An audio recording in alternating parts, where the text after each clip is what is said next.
Félicitée par ses proches, acclamée par ses militants dans son fief, Emeline Kirbidi réalise un score magistral sur la commune de Saint-Joseph où la députée de la 4e circonscription a été réélue avec 4800 voix d'avance sur le candidat du RN. Nous, on est contents de notre victoire.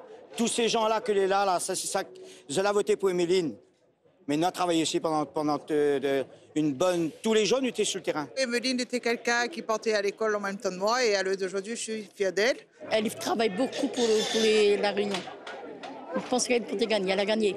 Et la victoire est pour elle. En arrivant en tête sur l'ensemble de la circonscription, Emeline Kirbidi réalise le grand chelem. Avec 60,59% des suffrages exprimés, elle totalise 32 405 voix, soit 11 470 de plus que Jonathan Rivière, le résultat d'un travail de longue haleine selon son mentor politique. Ça venait confirmer un travail qui avait bien commencé donc aux européennes, qui a été formidablement suivi par les militants donc dans la campagne du premier tour avec les résultats qu'on a pu avoir, et puis donc la confirmation aujourd'hui sur ce deuxième tour. Des chiffres que le candidat du Rassemblement national analyse différemment.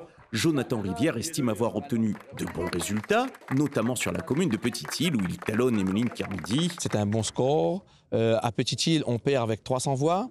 À Saint-Joseph, il est logique qu'on perde avec la municipalité qui a mis le paquet. Et à Saint-Pierre, bon, le report de voix n'a pas vraiment marché. Mais je remercie quand même les militants de David Lorion qui nous ont aidés au deuxième tour. Emeline Kirbidi souligne, elle, l'intensité de la campagne du deuxième tour et le soutien de militants de plus en plus nombreux sur l'ensemble de la circonscription.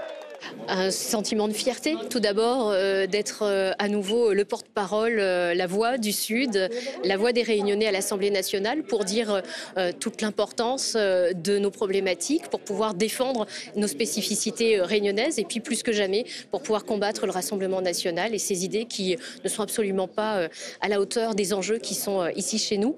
Plus que jamais, je ressens toute la responsabilité du mandat qui m'a été confié. Cap désormais sur l'Assemblée nationale, où commence un autre combat, celui de faire entendre sa voix pour porter les mesures du programme du nouveau Front populaire.